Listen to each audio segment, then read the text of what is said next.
ako'y good news sa inyo ha.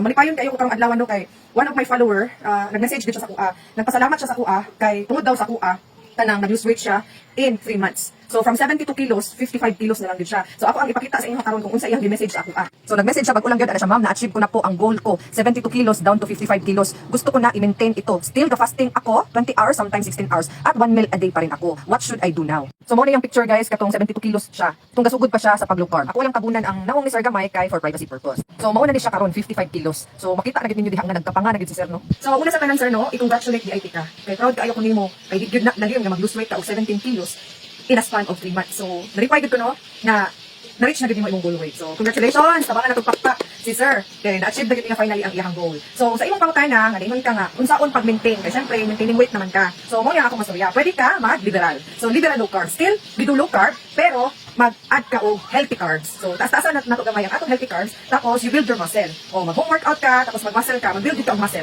Ayaw na kayo pag-fasting, and then balik na ka sa imong normal na eating na 3 times a day na meal. So, ayaw na kayo pag-fasting, and ayaw na po pag-umad. Kaya maintaining na lang man ka. So, pwede ka dito sa liberal, low carb, which is, pwede 100 grams of carbs to 150 grams of carbs a day. Good na siya for maintaining your weight. So, congratulations! O, nalipay kaayo po.